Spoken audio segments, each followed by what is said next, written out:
Hey guys, what is up? It is me, Pagey, here once again with another video on The Flash Season 9. So the other day we went over part of an interview with Eric Wallace that was done on The Flash podcast where we focused on the story side of things for this ninth and final season of The Flash. And in that video I said in the next video, or one of the next videos around that interview, we will be focusing on the character side of things, and that is this video. Now if you haven't seen that story side of the interview, link will be in the description down below, you know how it works, but yeah, let's carry on. But of course, throughout the video, be sure to let me know in the comment section down below your various thoughts on this stuff, anything that gets you curious, any theories, predictions, let me know, always curious. And of course, if you're going to enjoy the video, want to show support, everything like that, why not drop a like on the video to do all that. I love Easter eggs, and one of the things that you dropped in your episode last season that you directed was Max Mercury. Should we be expecting him at all this season? I would say no, since we all know that there's only a 9th season that was building towards season 10 is what that was. That was a specific plan put in place, but sadly will not come to fruition now. It is what I think we would have gotten a chance to pay off if season 9 had been a full 20 to 22 or 23 episodes. But as we've been breaking down the stories for season 9, there wasn't just enough time to introduce Max in the way that I wanted to, and the way that we were planning to do so. Unfortunately, that's going to be one of those hanging cards. Although we're writing the series finale right now, I'm hoping we can kind of address it on the side, align or connect it somehow. Talk to me in 6 months on that. But as far as him actually showing up, we're just not going to be able to get to that, unfortunately, because that was the plan for season 10. So this is quite unfortunate and a bit disappointing, because another thing that was apparently set up in last season, season 8 for season 10, was that Forever War thing that apparently Barry was off-world in future for. So it's a bit disappointing because I always thought season 9 was going to be the last season anyway. So I'm surprised Eric Wallace would plant stuff 2 seasons in advance. I don't know whether that's actually the truth or not. You never know. Max might show up. It might be a surprise cameo at the end played by a familiar looking face. I'm not too sure. Maybe this is him fooling us. But it's a bit disappointing that you'd set something up that far in advance. But then again, I guess he has done that in the past with Godspeed and stuff like that. So yeah, what can you do? But I wish that wasn't the case. I wish we were getting Max because a lot of people were excited. But yeah, this does carry on into the next question. Did you have any fan castings of who you would have tried to get as Max? No, the only thing that I was insistent on is the character would have had indigenous origins, Native American. The CW and Warner Brothers were behind me on this 100% when I said it must be indigenous casting. I prefer an unknown, and then he could have come into Team Flash with Grant, Candace, and all the usual gang as a support system for introducing that character. But this was my big thing, is I need this to be authentic. Whoever that actor is, male, female, that hadn't even been decided, by the way, because to me Max is a gender neutral name, which is what I was very excited about. Again, I'm talking about things that aren't going to happen now. This is me fanning out, thinking about season 10, but a lot of the other season 10 things that didn't involve Max, you will see in the series finale. Like, we've just pulled them forward and we get them in there. So we'll get to Max in a second. So he does say there's stuff that he was planning for season 10 that will be addressed in the series finale, which I wonder means character appearances or just general character moments.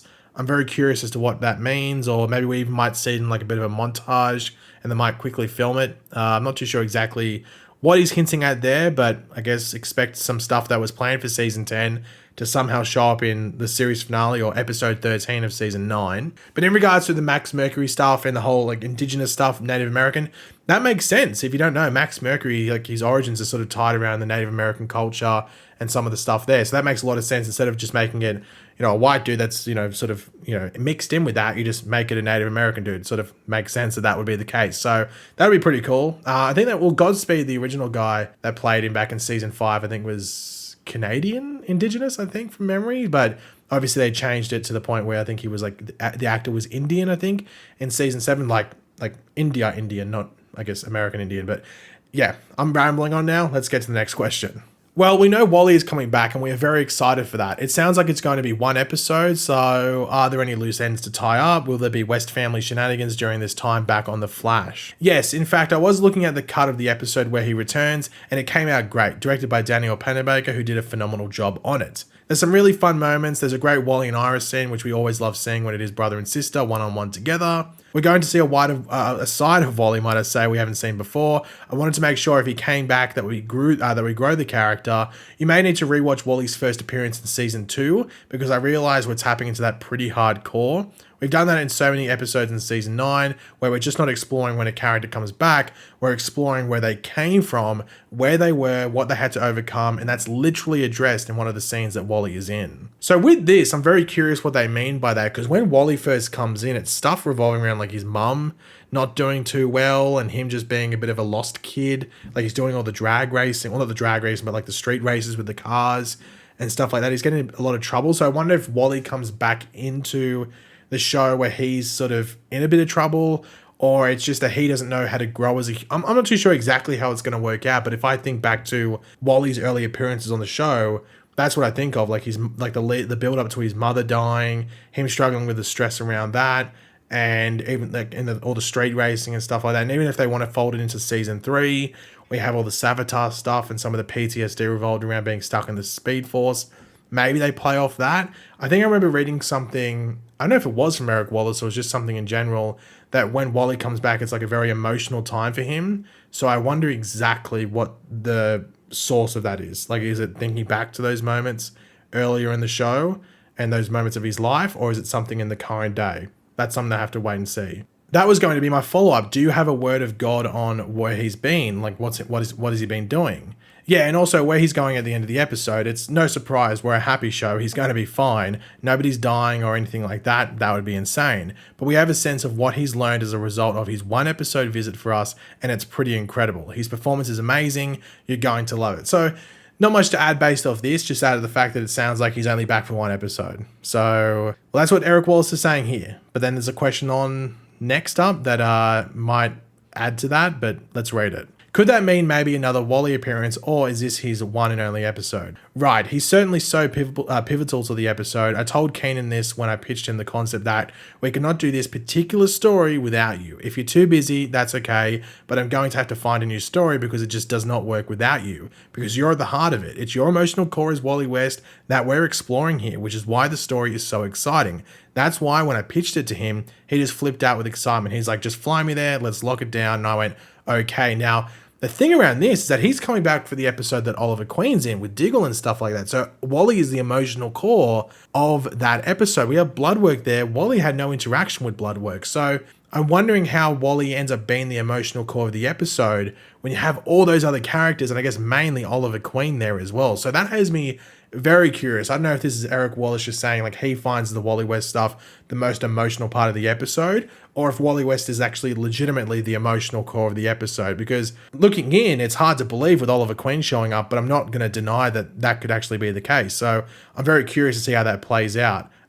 Just because of the fact you have all those, returning characters, mainly Oliver Queen. But speaking about Oliver, he leads into the next question. It's time to talk about Oliver Queen because the fans would murder me if I did not ask. We know how Bloodwork is back because of the Earth Prime comic. We know Diggle is back because who doesn't love David Ramsey? But can you give the fans an exclusive here?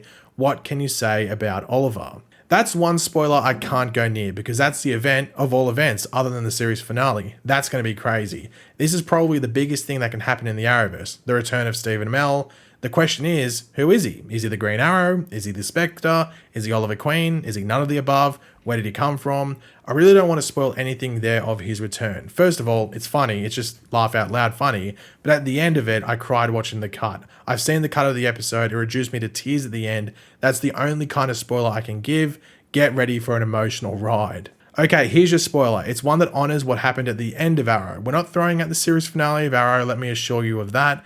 Do not worry about that. This is moving forward with still us honoring the past. It's funny, there's a great scene between Grant and Steven together. They have that chemistry. When you see him and you write the joke in the script that they're supposed to say, when I just watched it yesterday, I laughed out loud because Steven's delivery was so spot on. It was like a day hadn't passed. I was like, oh wow, is this a crossover? Is this Arrow 8/11 mixed with Flash 9/09? It felt like no time has passed, which is exactly what you want. So once again, this sort of plays into the fact is Wally actually the emotional core, because it seems like we are going to get a decent amount of Barry and Oliver in this episode, because why wouldn't you if they had that chemistry? Same with chucking and Diggle in the mix there as well, which is why Wally does seem like the outlier a bit, which is maybe where the emotional core stuff comes from, just because maybe there's another reason that he's specifically showing up in Central City. But Eric Wallace here does like completely avoid answering the question as to how Oliver is back, and he makes it seem like it's one of those like, okay, it's just a comic book reason, like don't question it too much when he says it's a bit funny how he comes back,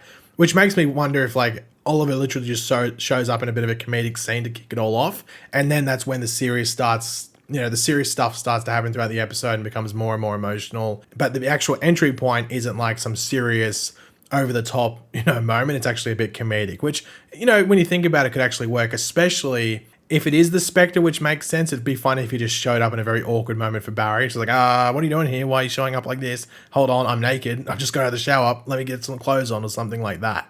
But the thing I'm happy to hear, which I think would reassure a lot of Arrow fans, at least based off what Eric Wallace is saying here, is that they aren't changing how Arrow ends. They're not bringing Oliver back to life to the point where none of that stuff from the end of Arrow and I guess Crisis happened. Like it's not going to affect the timeline and the canon and the chronological timeline of all that stuff. It's still going to play out like that, and Oliver is showing up in some other way, shape, or form, which either means it's a past version of Oliver, which is a bit hard to believe because he's wearing the season 8 suit, which he only wore for a limited amount of time on the show, so it doesn't seem like it's going to be that. So it makes you think it is probably the Spectre, which probably opens up to a bit more of a comedic entrance, but also time there to build some emotion and some scenes like that with Barry. So it's probably the Spectre, but once again, he's not going to confirm that here. That's for us to wait and find out when we watch episode 9 of season 9. But yeah, guys, thanks for watching. That's it to go over. Hopefully you enjoyed the video. If you did, it'd be awesome if you could drop a like on it to show support. Let me know in the comments section down below your various opinions on all the stuff we went over. Always curious to read what you guys are thinking and any of your